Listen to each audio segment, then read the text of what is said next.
Class 10th science chapter electricity. आज हम लोग एनसीईआरटी टेक्स्ट बुक के क्वेश्चंस करने जा रहे हैं। तो page number 200 question 1।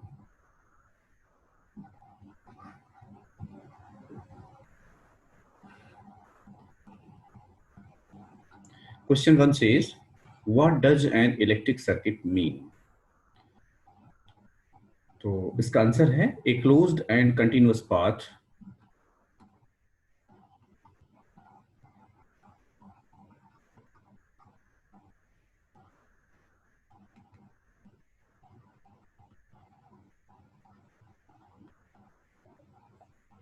of electric current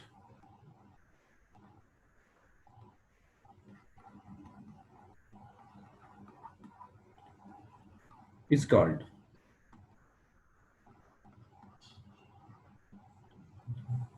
electric circuit.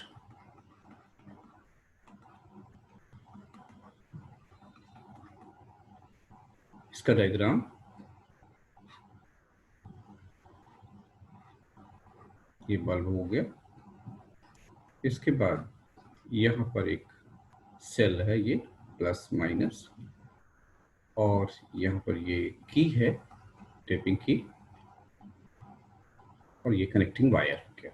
जब इस की को हम ऑन करते हैं तो यहाँ से करंट फ्लो होगी और बल्ब ग्लो करना स्टार्ट कर देगा। अब हम देखते हैं दूसरा question, question number 2 on same page. Define unit of current. Unit of current की बात करते हैं तो सबसे पहले हम जानते हैं कि करंट होती क्या है। तो हमने फार्मूला देखा था Q equal to I T या फिर I equal to Q upon T. तो I की यूनिट होती है एम्पियर। हम यहाँ डाल देते हैं 1 एम्पियर इक्वल टू 1 कूलम, ये चार्ज है, और ये 1 सेकेंड। तो इसका मतलब ये हुआ कि when 1 coulomb charge flows for 1 second, then it constitutes a current of 1 ampere. इसके बाद हम अगला क्वेश्चन देखते हैं।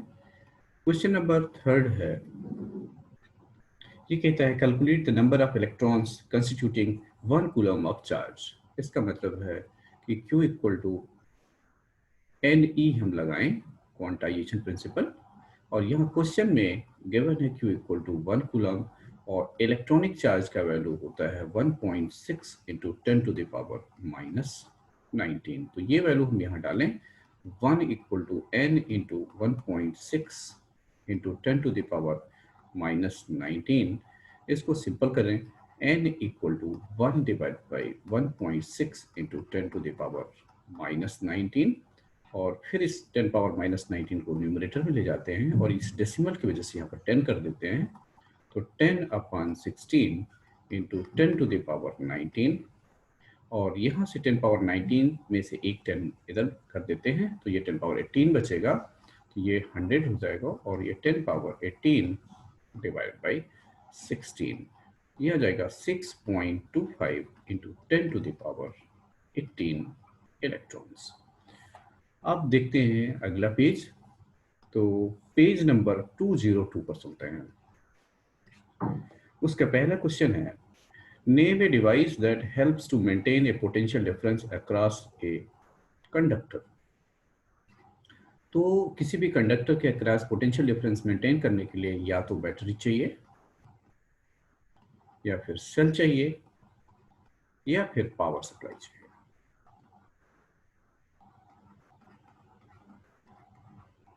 ओके, क्वेश्चन नंबर 2 पर चलते हैं। What is meant by saying that potential difference between 2 points is 1 volt? तो हम सबसे पहले फार्मूला लिख लेते हैं पोटेंशियल का, V equal to W upon Q। इसका मतलब होगा potential difference equal to work divide by charge. तो 1 volt equal to 1 joule divide by 1 coulomb. इसका मतलब हुआ कि if there are 2 points in conductor, और यहाँ से पॉइंट A से पॉइंट B तक 1 कूलम चार्ज को हम कैरी करें और वर्क 1 जूल हो, तो हम बोलेंगे कि इन दोनों पॉइंट्स के बीच पोटेंशियल डिफरेंस 1 वोल्ट है। यहाँ पर यदि पोटेंशियल VB बोले, यहाँ पर VA बोले, तो फिर VB minus VA will be 1 volt. हमारा अगला क्वेश्चन है क्वेश्चन नंबर 3। ये कहता है how much energy is given to each coulomb of charge passing through a 6 volt battery. इसका मतलब है कि V का वैल्यू गिवन है 6 वोल्ट, एनर्जी निकालनी है। तो energy equal to question mark, energy को हम वर्क ले सकते हैं,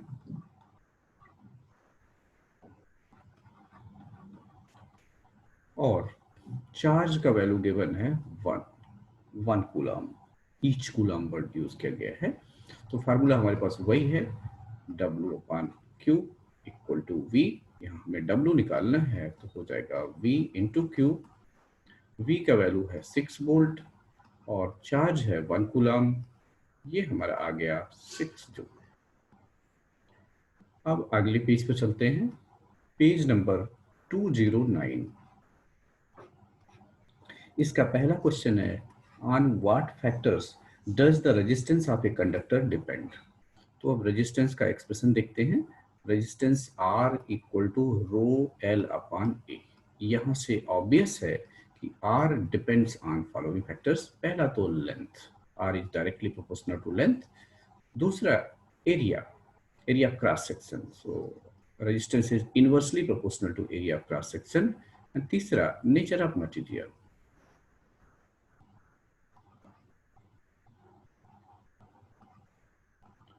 और अगला फैक्टर है टेम्परेचर।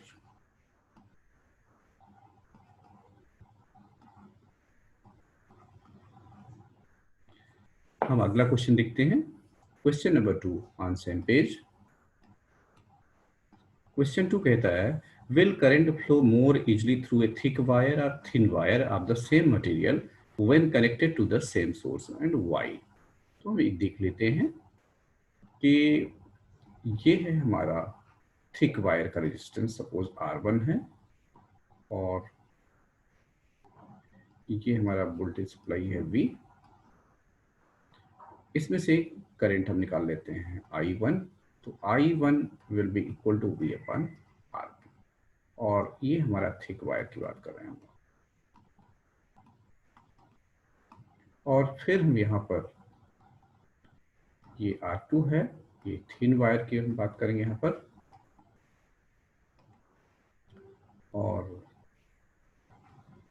सेम वोल्टेज हम यहाँ अप्लाई कर देते हैं V, और यहाँ पर हम करंट लिख देते हैं, ये हम I1 लिख देते हैं, इसको हम I2 निकालते हैं। तो I2 equal to V upon R2। अब क्वेश्चन ये है कि थिक वायर, हमने देखा था कि resistance is inversely proportional to area. इसका मतलब है thicker the wire lesser the resistance.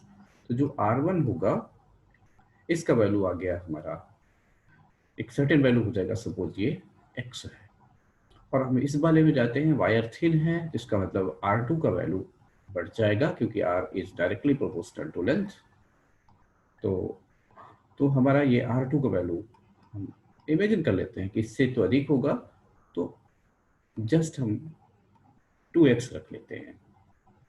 Okay, अब दोनों केसेस पे हम देखते हैं कि I1 कितना आ रहा है, तो यहाँ पर V अपॉन X आ रहा है, और यहाँ से I2 कितना आ रहा है, V अपॉन 2x आ रहा है। तो इसका मतलब ये हुआ कि हम देखते हैं कि यहाँ पर जो हमारा I1 का वैल्यू है I2 से ग्रेटर है। अब देखते हैं अगला सवाल, क्वेश्चन नंबर 3। क्वेश्चन नंबर 3 कहता है कि let the electrical resistance of wire remain same and potential difference across the two ends of it decreases to half its value. तो हमारे पास सिचुएशन कुछ ऐसा है कि रेजिस्टेंस ये है, पहला केस है जहां पर ये वोल्टेज V अप्लाई किया गया है, और इसमें I करंट फ्लो हो रही है। तो यहाँ पर हम उसको I1 नाम देते हैं। तो I1 इक्वल टू हमने निकाल दिया V अपॉन R। अब दोबारा कह रहे हैं कि रेजिस्टेंस तो सेम रहेगा, लेकिन ये जो पावर सप्लाई है या वोल्टेज है, इसको हम V/2 कर देते हैं और फिर देखते हैं इसमें करंट सपोज I2 फ्लो हो रही है, तो I2 का वैल्यू निकालें तो I2 will be equal to, यहाँ से वोल्टेज है V/2 रेजिस्टेंस, तो यहाँ पर V/R इक्वल टू I1 है, तो हम ऐसे लिख सकते हैं 1/2 I1। इससे क्लियर है कि I2 is half of I1। हम इसके आगे चलते हैं, क्वेश्चन नंबर 4 देखते हैं। क्वेश्चन नंबर 4 कहता है why are coils of electrical toasters and electrical irons made of an alloy rather than pure metal? तो एलॉय की कुछ प्रॉपर्टीज होती हैं। एलॉय पे हम देखें तो जो रेजिस्टिविटी है, resistivity of N alloy is greater than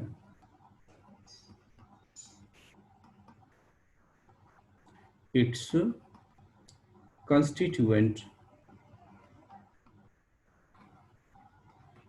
metals। इसका एडवांटेज क्या होता है कि these alloys don't oxidize, alloys don't oxidize at high temperature।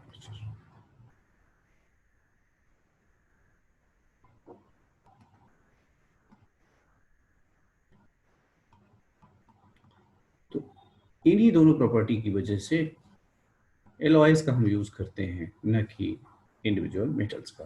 तो alloys have high resistivity than their constituent metals, पहला पॉइंट हो गया, एंड एलॉयज डोंट ऑक्सीडाइज और burn at high temperature, so thus they are used to make coils of electrical toasters and electric irons rather than pure metals। अब हमारा अगला question आता है question number 5। Question number 5 कहता है, 5 में दो पार्ट्स हैं। पहला पार्ट है कि which among iron and mercury is better conductor। Fe और Hg में हमें चेक करना है। तो Fe की रेजिस्टिविटी लो होती है, तो rho Fe is less than rho Hg, और रूल ये कहता है कि lower the resistivity better the conductor. तो इसका मतलब ये हुआ कि iron is better conductor than mercury. दूसरा क्वेश्चन है, इसका बी पार्ट है।